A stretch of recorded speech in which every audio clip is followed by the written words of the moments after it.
Hi, this is Christy Marx, the writer of Gem and the Holograms and Beast Wars, and you're listening to GeekCast Radio Network.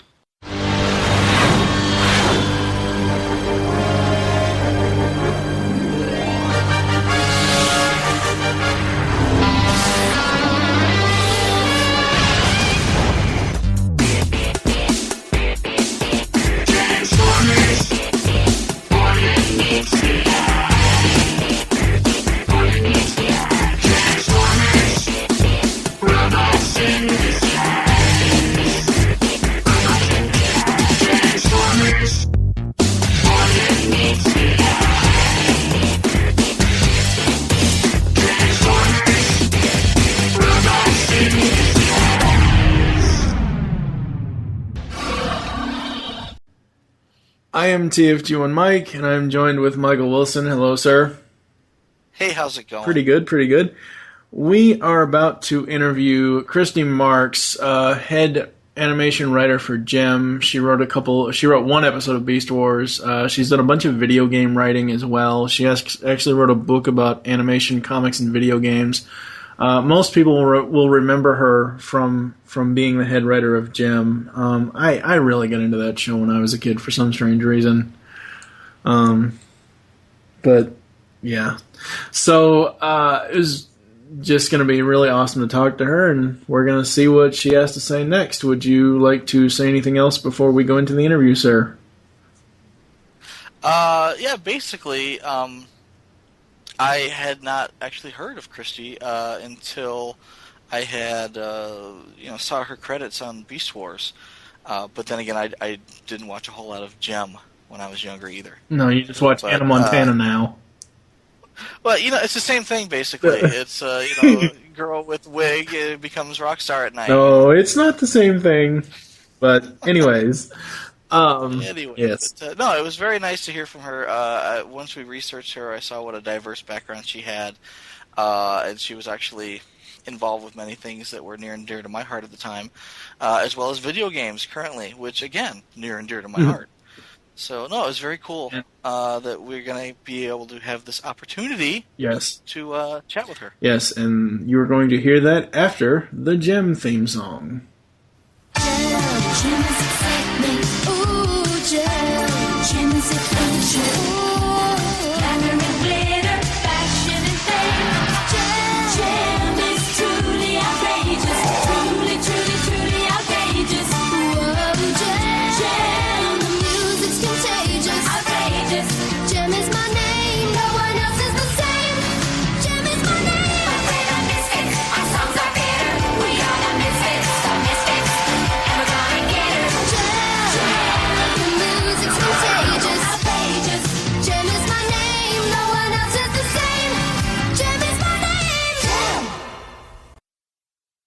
Hello and welcome to this special interview here on GeekCast Radio, Tooncast, and the Beast Unleashed podcast. I'm your host, Mike TFG1 Blanchard, and I'm joined by Michael PecanCtMichael Wilson. Hello, sir.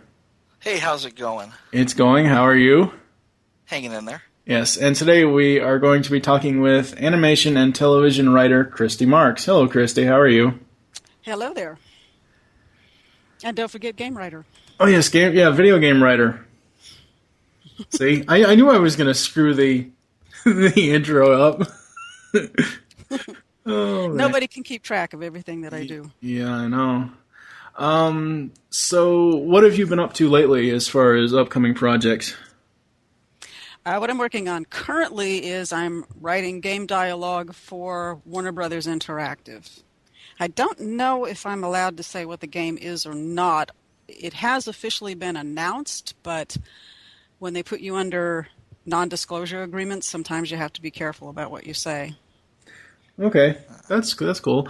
Are you working on anything in cartoons or anything recently or anything like that? Not at the moment. I've actually been working full-time on this game writing project.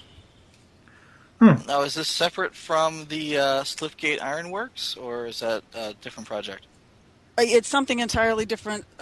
Tragically, Slipgate Ironworks met the demise of many game companies and MMOs in particular And the project, after I was there for 2.5 years, and other people were there even longer, and the project was canceled.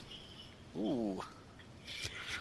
Happens a lot in the games business, I'm afraid to say. And in fact, just yesterday, I think the news broke of an MMO in Britain that sank to the tune of $100 million. Oh.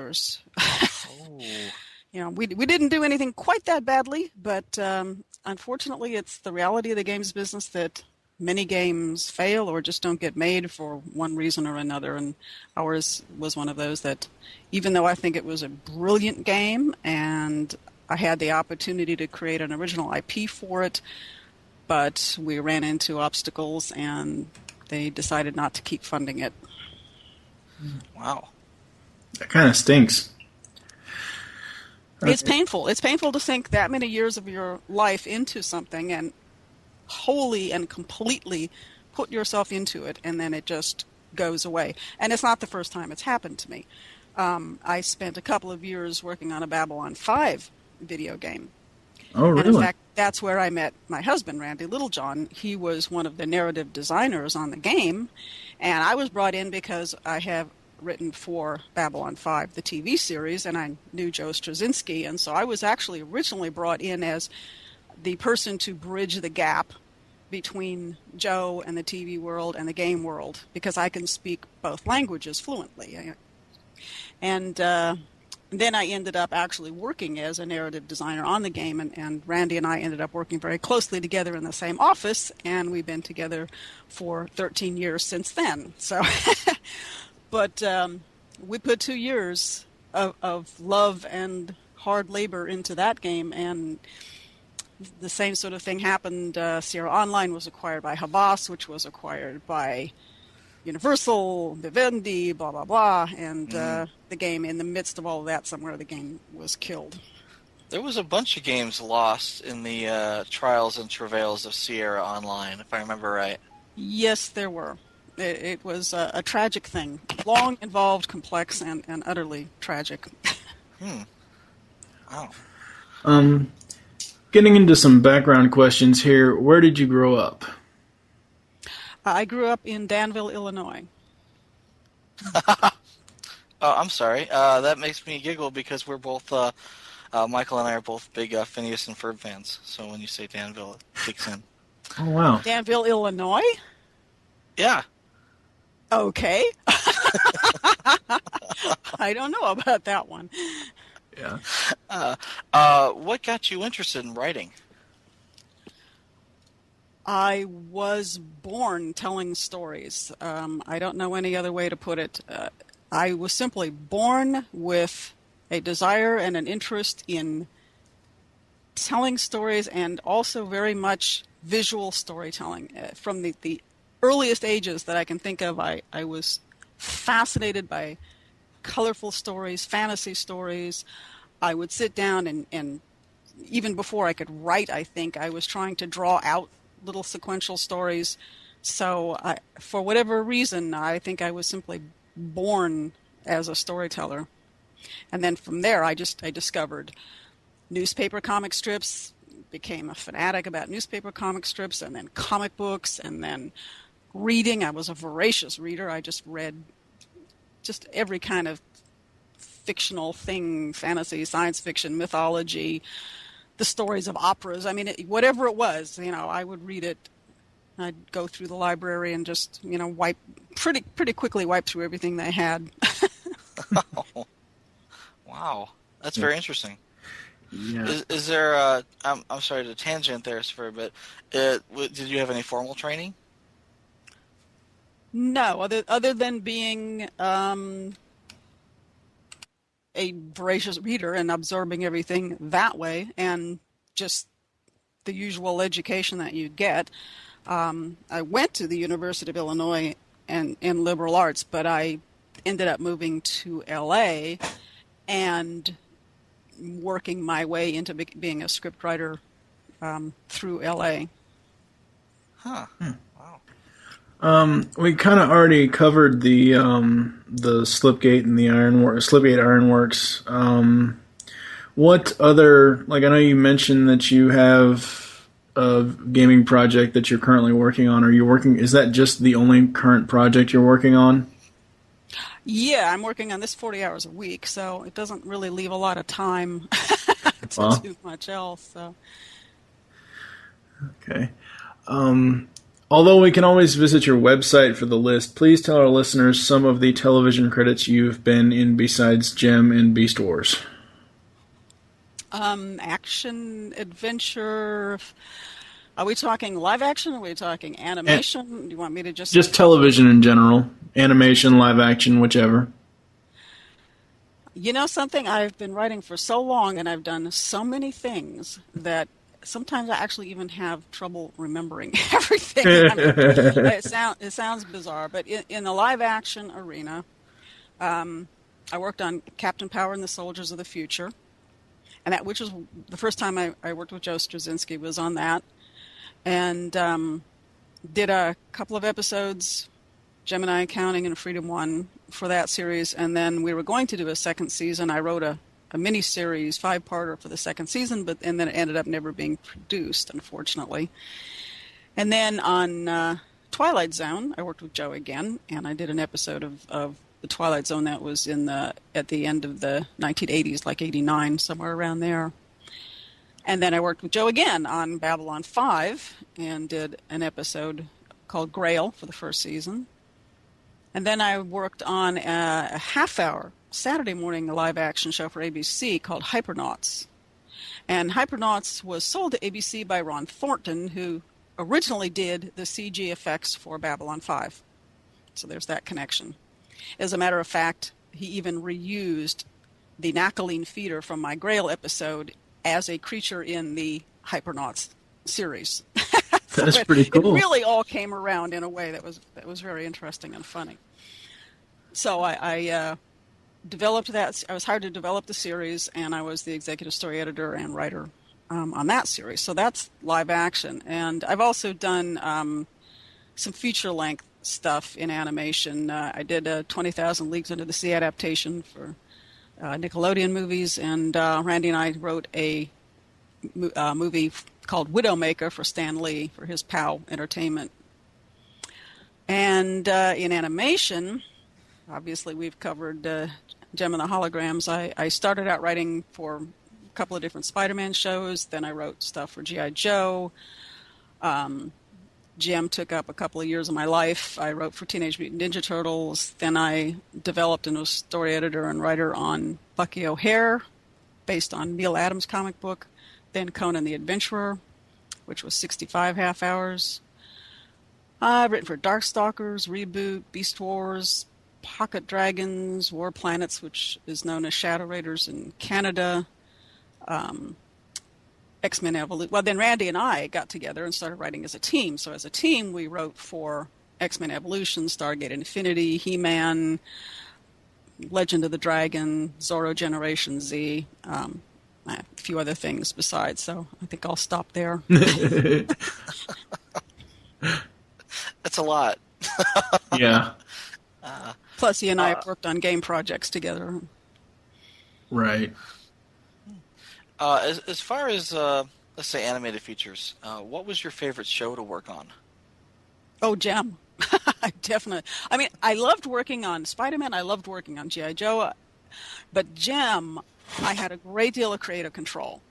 And that's really what it's about. In fact, I had that pretty much also with Conan and to a large degree with Bucky O'Hare, although it was more direct adaptation. But you know, what I enjoyed the most were shows where I had some freedom and the ability to have some creative direction on the show.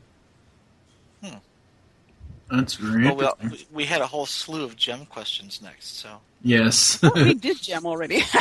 No, these are like in-depth questions. Yeah.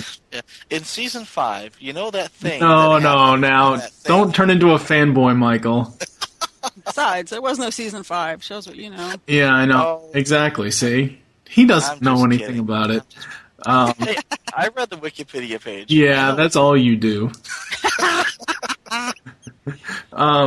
All right, so although the actual idea of Gem came from Hasbro and their doll line, how did you get involved in creating the backstory for these characters? What was your process? In terms of how I became involved, it actually happened because of the writing that I did on G.I. Joe, believe it or not. And they knew me at Sunbow Productions from working on G.I. Joe, and they liked my work on G.I. Joe so much that when this project came along, and they wanted rather naturally to have a woman do the development work, they thought of me because I was one of the few women that was writing for animation at the time. So they came to me to do it, and I remember walking out of the meeting and really elated and thinking, wow, this is terrific. My first real development job, it was a big deal for me. But at the same time, I was thinking, this stuff is so soft compared to what I've been writing, compared to G.I. Joe, Spider-Man. And I'm thinking, this is so soft. Can I write something that's this soft? And then once I really got into it, though, I discovered that, yeah, it's a lot of fun writing this stuff. And I really, really enjoyed it a lot.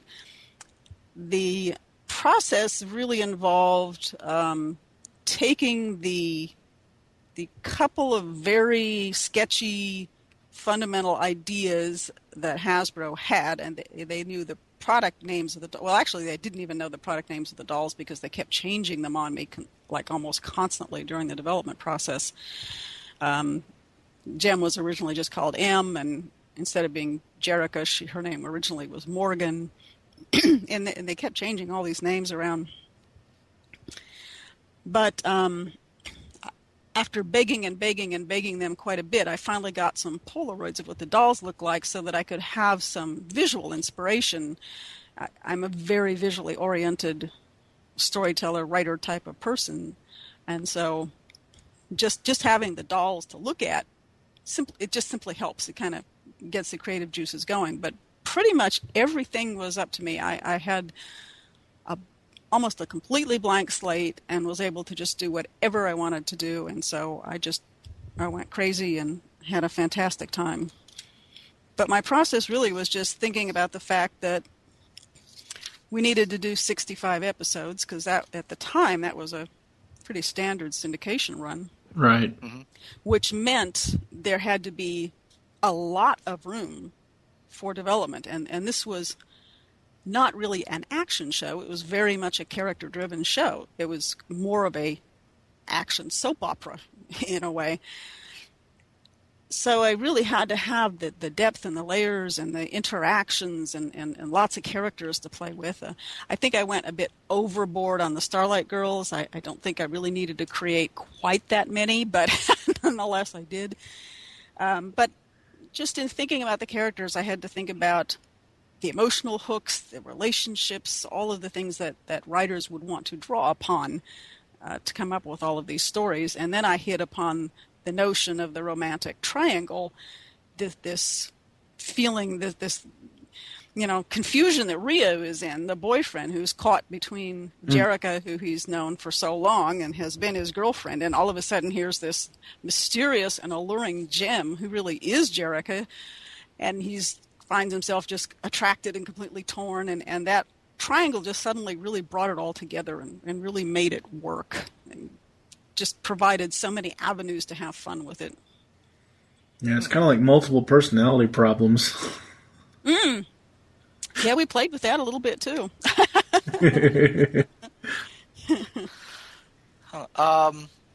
Bob Budiansky, who was an editor over at Marvel Comics, wrote most of the backstory for the early Transformers line over a Thanksgiving weekend in 1983. And, he's still amazed at the popularity of the stuff that he wrote way back then. How do you feel about the ongoing wave of nostalgia for Gem?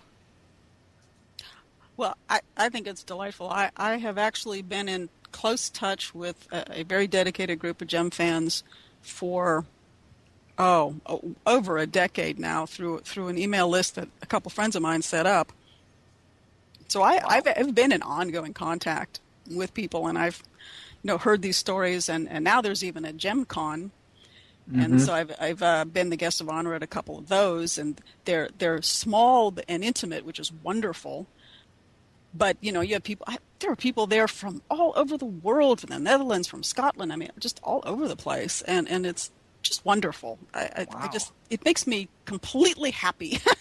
I love hearing from these people and hearing their stories. And I love hearing, how Jem inspired people or affected people. I had one person wrote to tell me that he was inspired and grew up to become a lawyer because of the whole my writing and talking about music and protecting the rights of creators and things of that sort.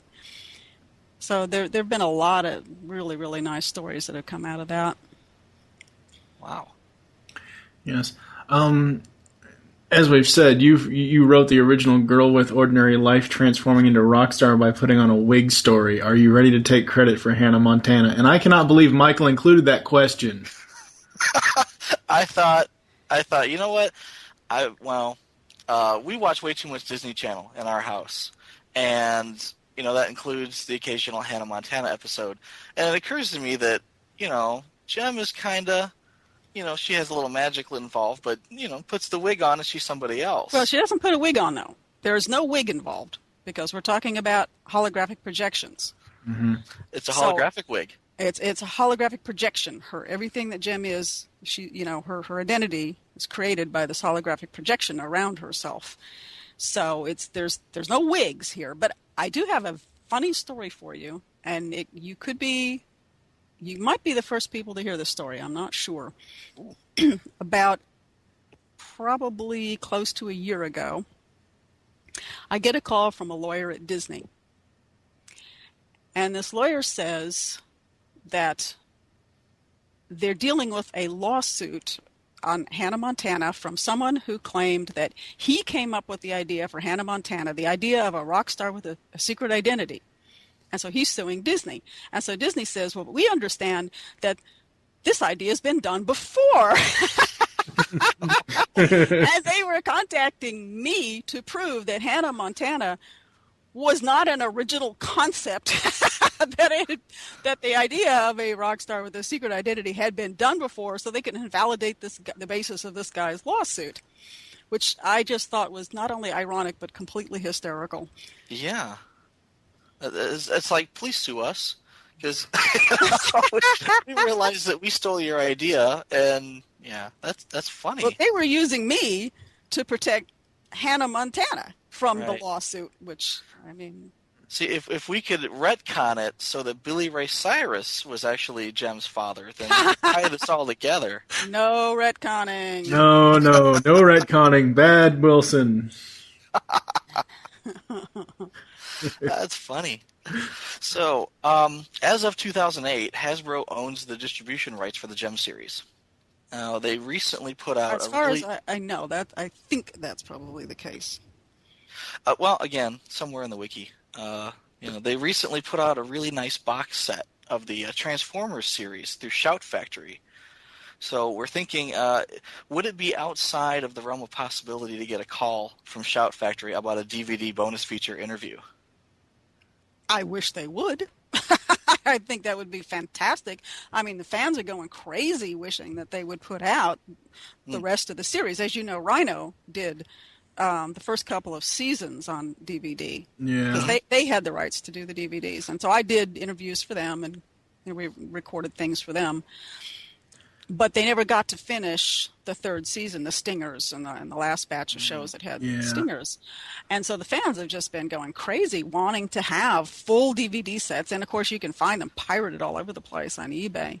Mm-hmm. So if they had any brains at all, yes, they should be doing it. And if they do it without me, they're nuts. I don't think Rhino they would do it without Oh, sorry. I was going to say Rhino managed to mess up the Transformers series pretty well with their overdubbing of sound effects that didn't belong and things like that.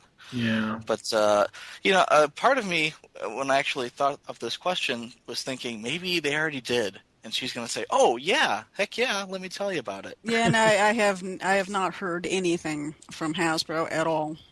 Yeah. That's too bad. Yeah, because that would be nice to get a big box set for Gem, just to have it all in one place. Because I mean, yeah, there are the Rhino DVDs, but I don't actually have the Rhino versions, so I'm kind of holding out and waiting to see. You can't even get them now. I mean, they're like so rare now that trying to get them, I've heard of people spending $100, whatever, trying to get the damn things. Yep. That's not cool.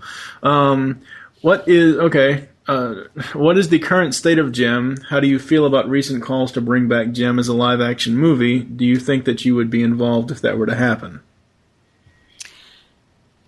I would rather see Gem brought back as another animation series because I've already completely mapped out exactly what I would want to do with it. Exactly how to bring back the series, how to update it, make it interesting, but make it new. I know exactly what I want to do. I've got it all worked out. So are you going to share that secret with us? No. But as I said, I have not heard anything from Hasbro. I have not been able to confirm what appears to be just one person's story on the net about the possibility of a live-action movie. I have absolutely no idea if there's any truth to that. I have not been contacted by anyone, and unfortunately, Hollywood doesn't necessarily have a lot of respect for the original writer or original creator of something, so there's really no guarantee at all that they would come to me.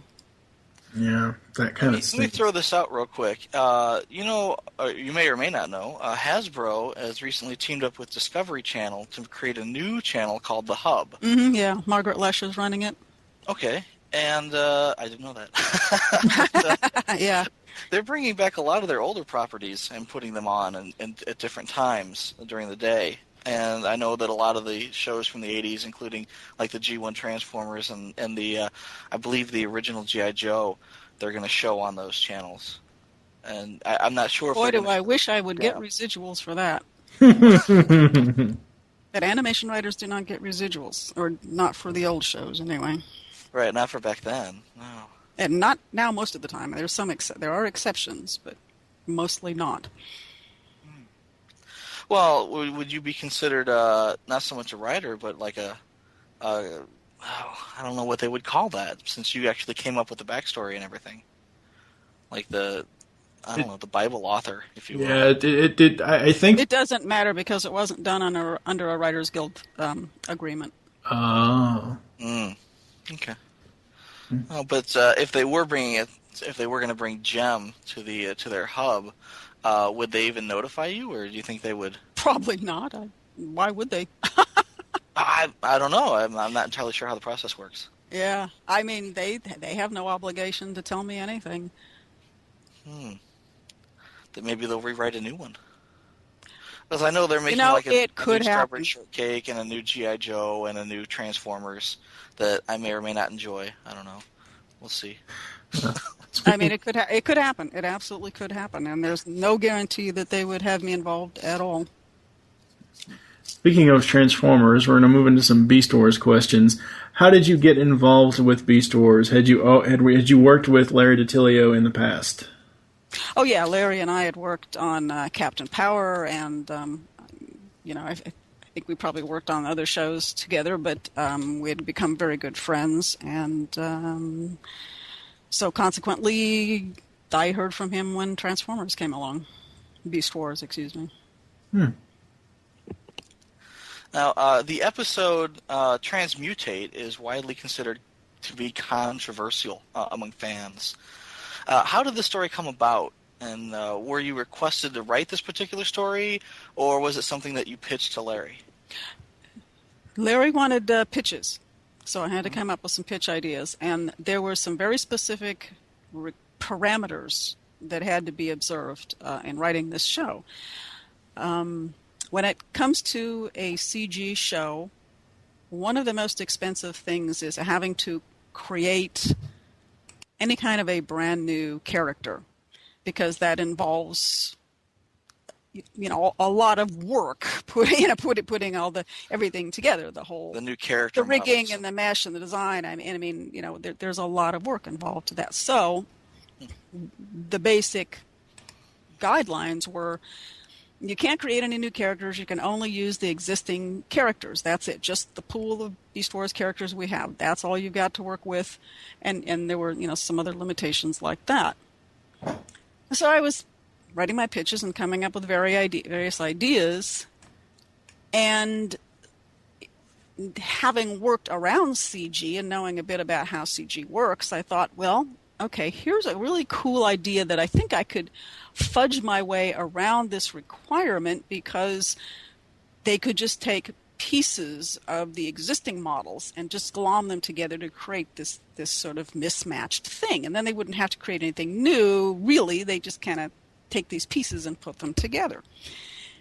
And so with that in mind, I went ahead and added it to the pitches. Well, Larry really liked the idea, but he said, I don't know if we can do this one. I explained to him how I thought we could do a workaround. He said, I don't know, but I'm going to go ahead and, pitch it anyway. And fortunately, he did, and they really liked it, and they liked it so much that they actually did create the new character. They didn't just go and kludge things together. They actually did go to the effort of creating the Transformer character, the new character for Transmutate. That's very cool. When I first saw that episode, I had been watching the previous couple of seasons, like all in like one marathon watch. So when I got to it, I was like, oh okay. But I went back and I watched it, and it really, to me, and I said this in our Beast Wars review podcast episode when we talked about it, to me, how I saw it was, it's pretty much a peer pressure episode. Would you agree or disagree with that? I guess that's one way of looking at it. Because I mean, peer pressure to me is a little bit too high school. Mm-hmm. It's really I think a deeper and more powerful conflict than that. It's kind of like the use of an innocent for good or evil. Being drawn between two forces, the light and the dark. Yeah. So it falls into that category. Since this was your first Transformers script, were you familiar with the franchise before writing the story? I think I was at least somewhat familiar with Transformers in general, but of course Beast Wars was its own thing. It was quite different than the previous Transformers, so I don't think I had any familiarity with this particular new approach. I think I had to sit down. I'm trying to recall. It's been a while, but I think I had to sit down and learn it pretty much from the beginning. I know that the G1 Transformers and G.I. Joe tended to trade writers back and forth very often, writers and voice actors, so I was surprised not to see any Transformers credits. For me? Yeah. Yes. Oh, I think, at the time, I think I was working on Gem. Yeah, you were. And I was working flat out on Gem. Don't forget. I was doing all the development work. I wrote 22 out of 65 episodes. I at the end did some story editing, and let me tell you, I was putting a lot of work into that series. I didn't have a lot of time for anything else. Yeah, that makes sense. Oh, I'm sorry. Back to Transmutate. Did you mean for the character to be female? Or was it too far damaged to be considered gender specific? I'm trying to remember whether that actually was my original intention or if that's just how it came out. I don't actually remember. I think it must have been my intention from the beginning. I think. But it's actually been long enough that I don't precisely remember that. Yeah. You would think that I would, but I know.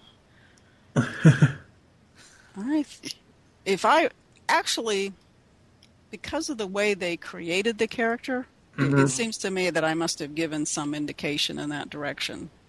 Yeah, and I think the other indication in the direction is obviously that Sue Blue voiced the character. There is that too, yeah. Well, to me, it kind of came across a little androgynous. Like you really couldn't tell. I do like to play with things like that. There was a character I created for Gem called Tech Rat. I don't know if you remember Tech Rat or not. Yep. And when I first created Tech Rat, I very specifically referred to him as a completely androgynous character where you couldn't be quite sure. whether this was a male or a female. And I really wanted it to be played that way, but that was just too daring. That was just not something that they could cope with. So Tech Rat became very definitely male. But I was going for that kind of Boy George, but even more so kind of an androgynous character. And I'm just opened up my original script of Transmutate, and I definitely wrote her as a female. Oh. Very cool. When we reviewed the episode, there was some contention between us about the ending.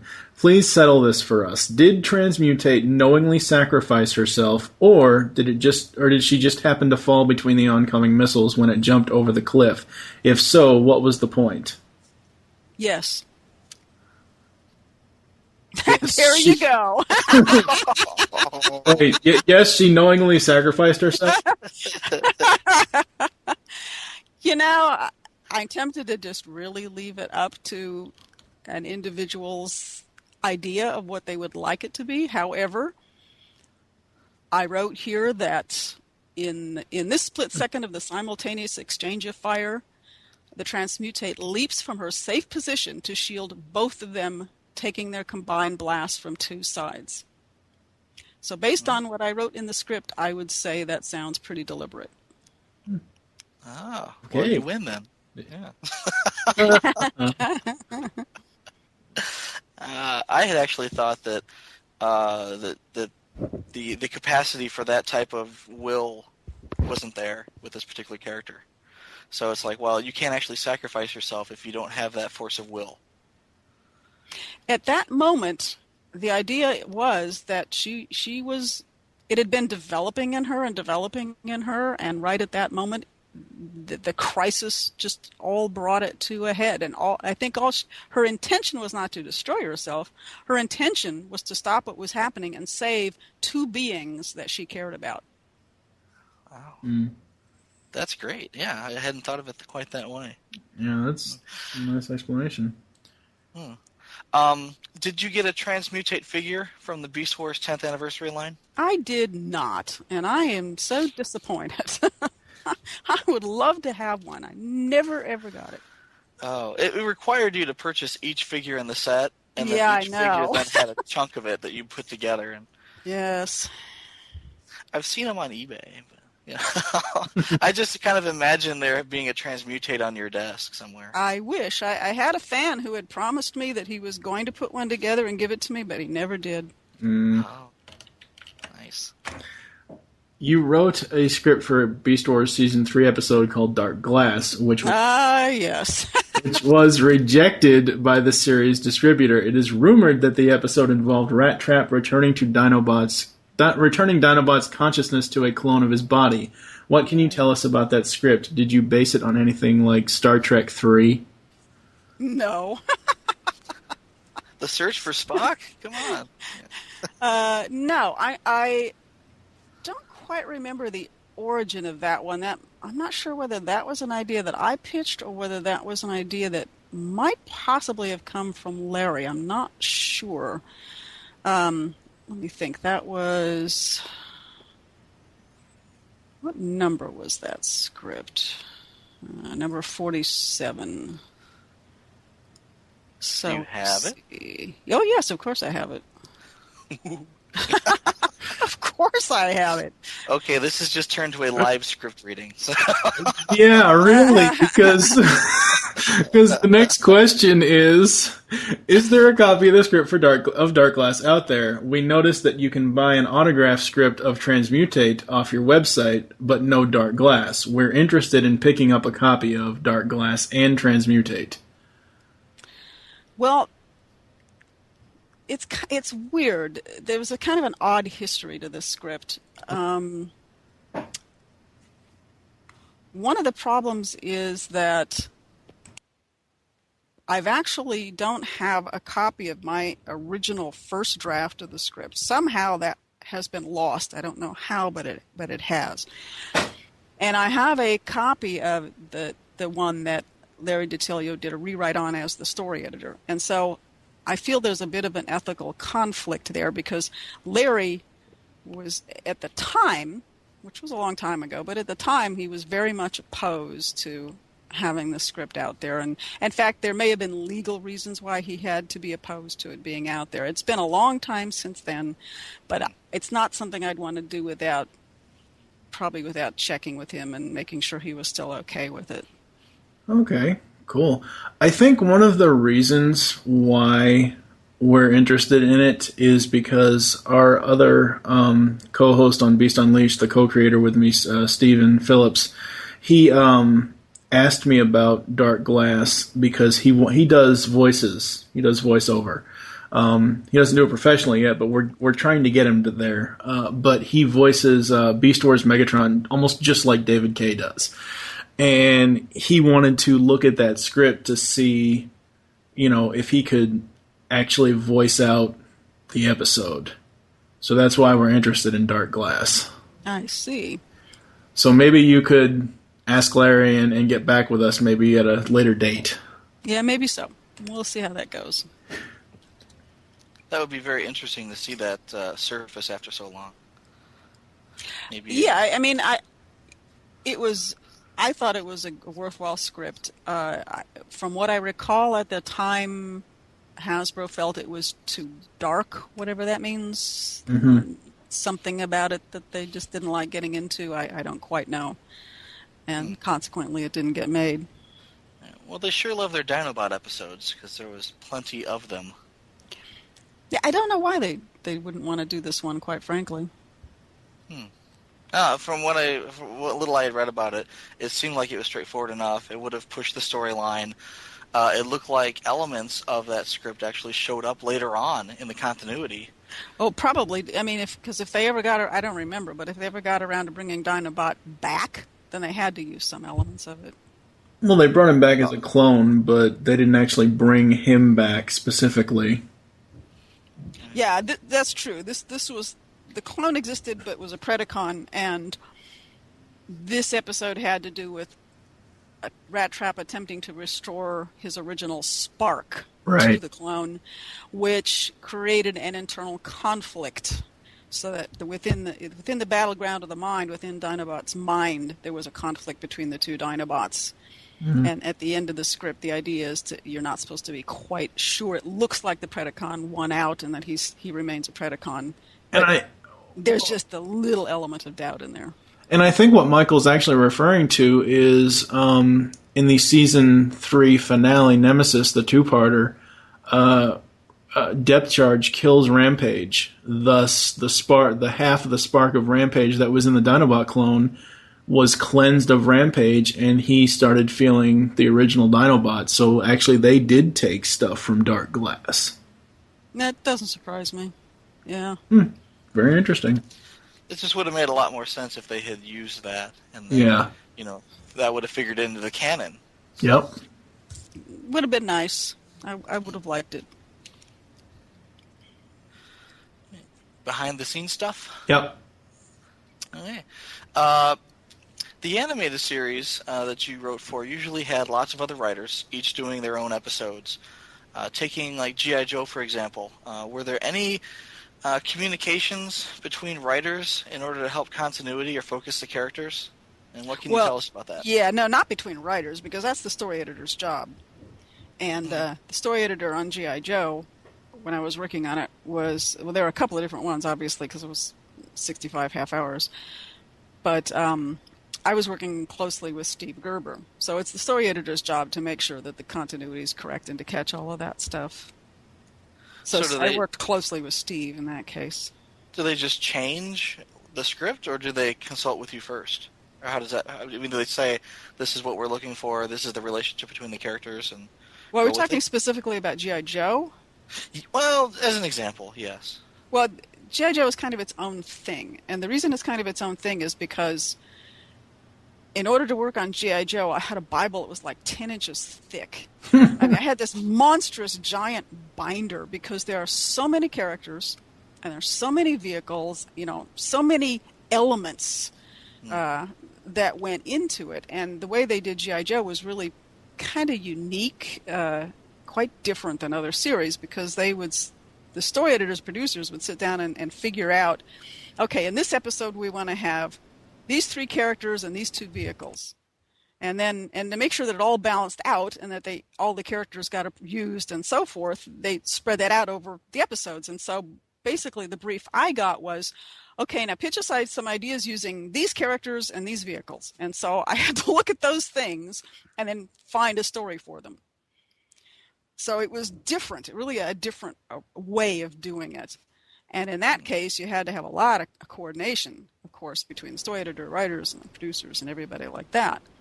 Right. But that's quite different, and it was complex. Just the sheer volume of stuff they're dealing with was fairly complex.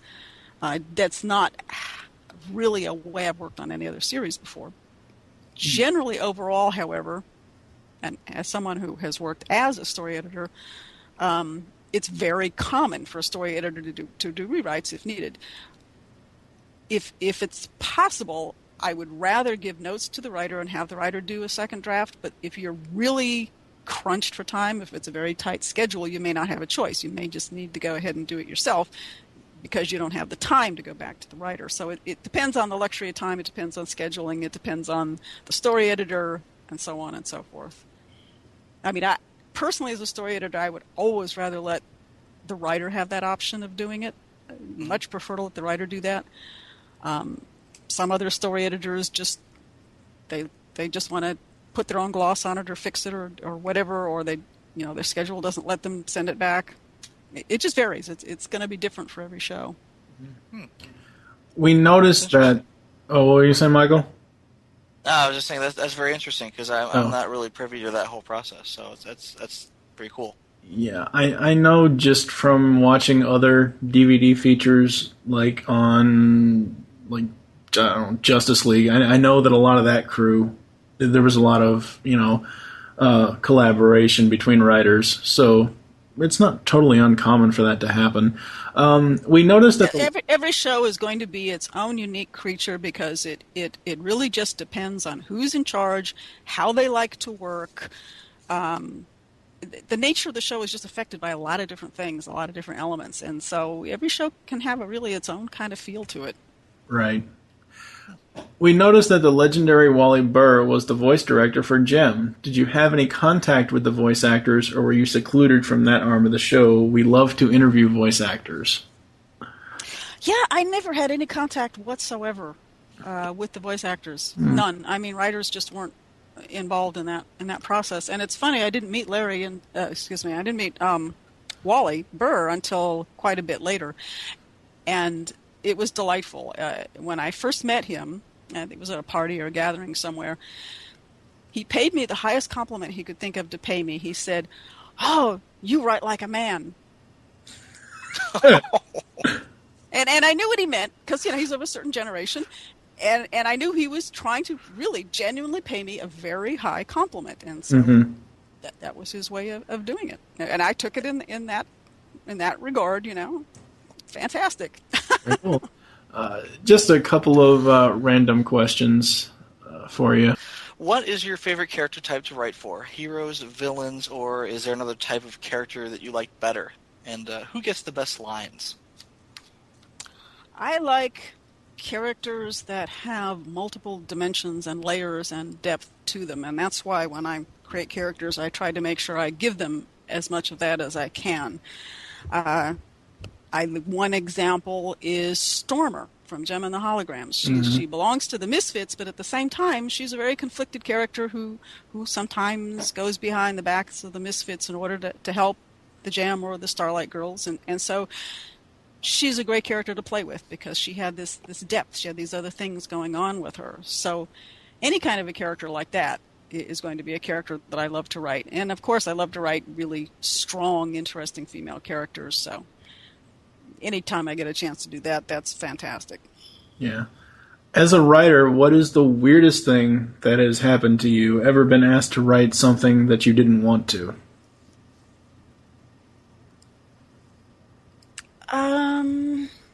Asked to write something I didn't want to. Kinda. After Sunbow stopped producing the G.I. Joe series, Deke picked it up. If you're familiar with the studio Deke, But Deke tended to do things kind of on the cheap. They weren't as well funded as Sunbow. Right.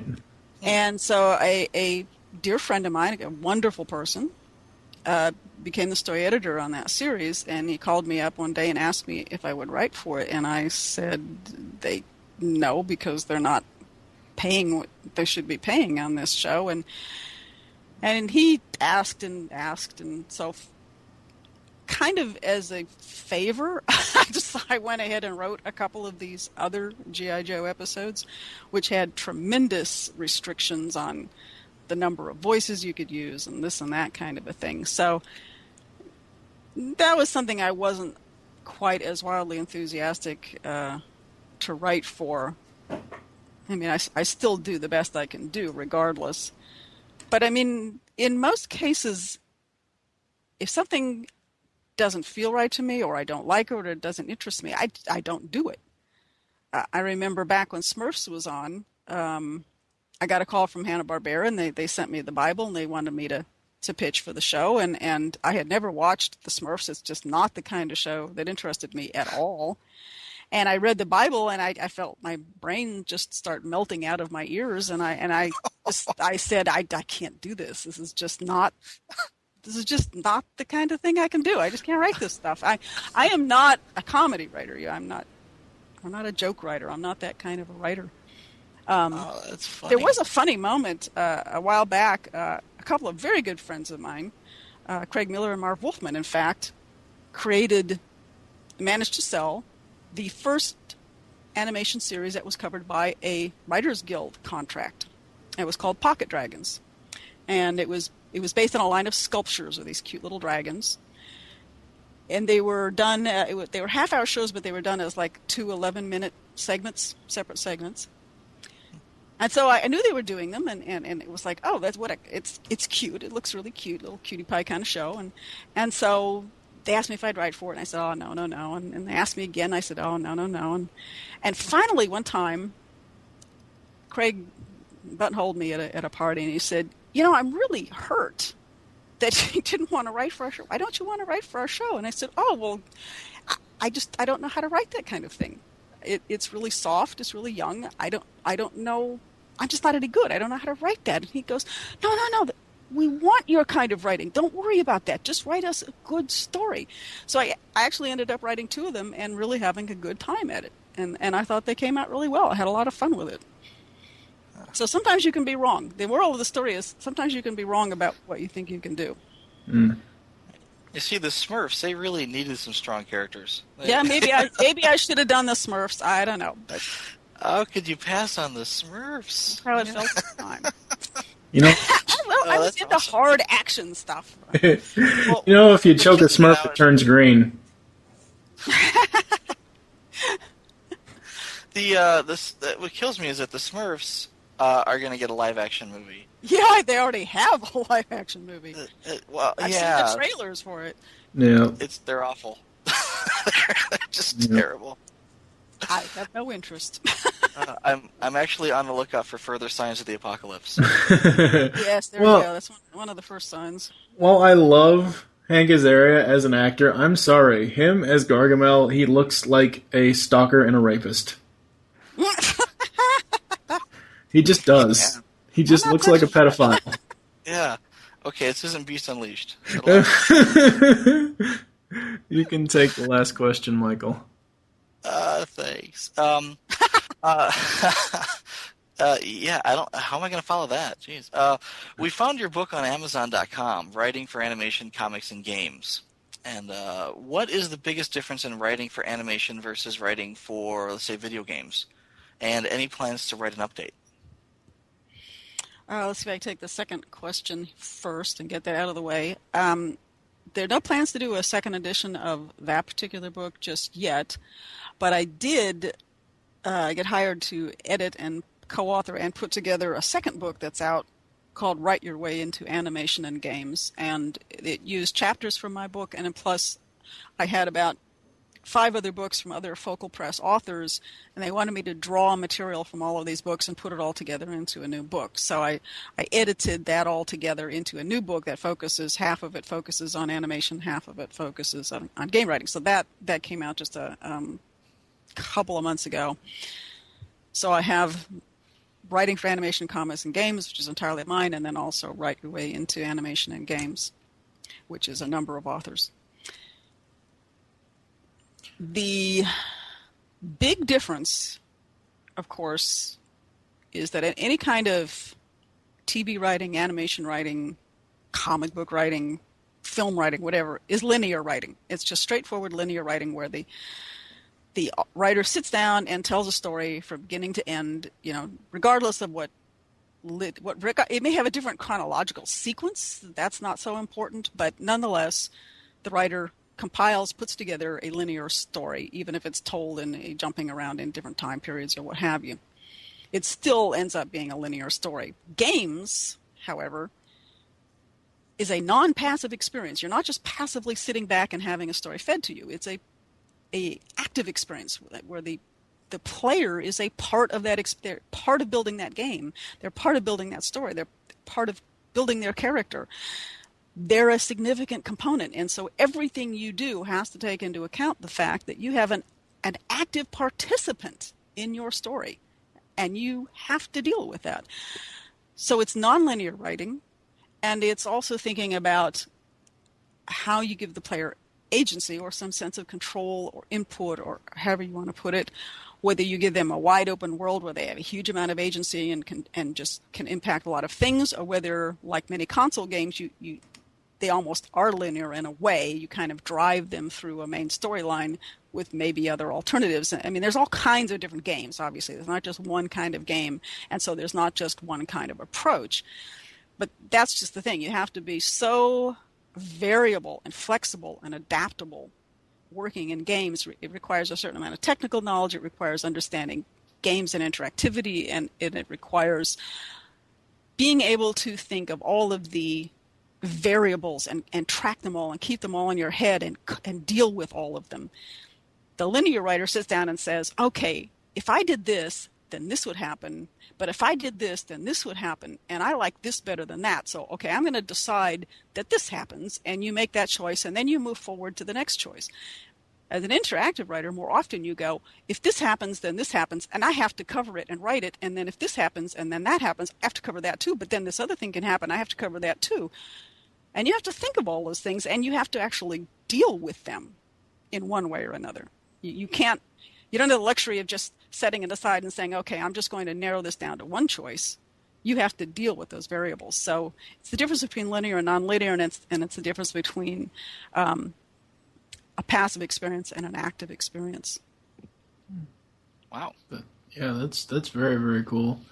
And there's a lot more. I mean, I have a whole book written about it, so there's more to it. But yeah, we'll have to check that out. Now, is that book written more toward people who are already writers, or is that more toward, a general audience? I had 3 different kinds of people in mind when I wrote the book. One would be the person who is a brand new or a student or whatever who wants to learn about this stuff in order to try and break in. So that was one big intended audience. Another big intended audience would be someone who's already an established professional in another field who wants to shift out of, say, writing for comics into writing for games, or maybe they've written for comics and want to write for animation, and they need to know about the craft and the ins and outs of that other field. So that was another person I had in mind. And the third category would be someone who, say, works in the field of games but not as a writer, who wants to maybe move into the writing end and wants to learn about that. So, say maybe someone who's a producer wants to know more about the writing end of games, and so they might look at my book to get clued in on the writing end. That's probably not the best analogy, but that was another category of person, someone who was within that business but maybe wanted to know more about just the writing end of things. So those are kind of the 3 main types of people that I was thinking about. Oh, wow. Very nice. Yes. We would like to thank Ms. Marx for taking the time to talk with us. If people wanted to interact with you, where can they go on the internet? Good question. My website is just ChristyMarx.com, but there's not a lot of interacting there. I blog a little bit on LiveJournal under Christy Marx, and so I post things there from time to time. I do have a Facebook page. It's Christy Marx, Roman numeral 2 after it. And I also have a Christy Marx Clubhouse, which is a bit more of a fan page, and I just post things there every once in a while. Okay. I just joined that too. Yeah. So. Yeah. We're all about the Facebook now. So. Yeah. So, yeah, I spend way too much time on Facebook, I think.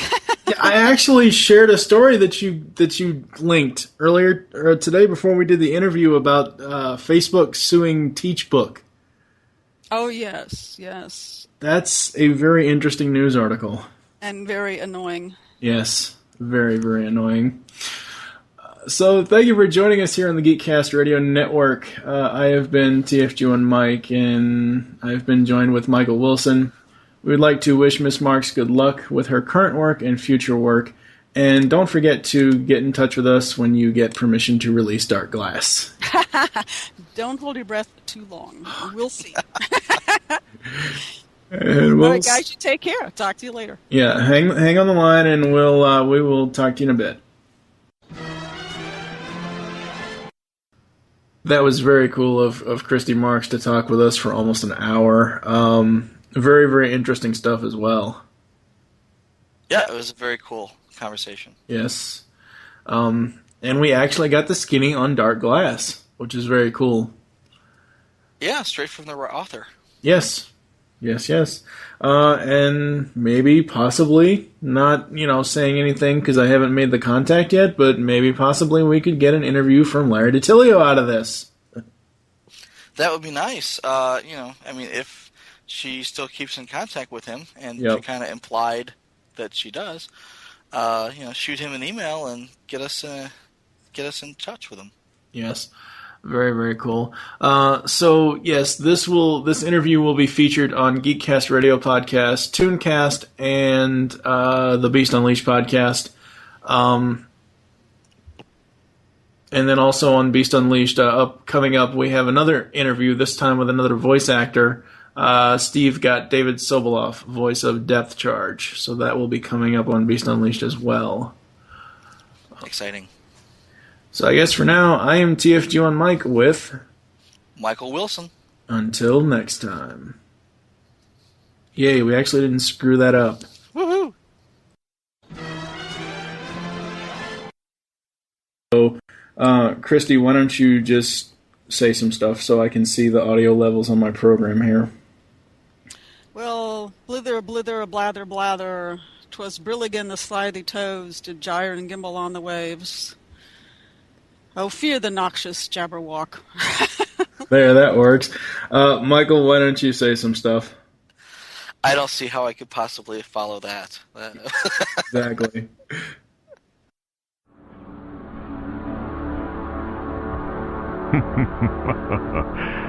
Yes.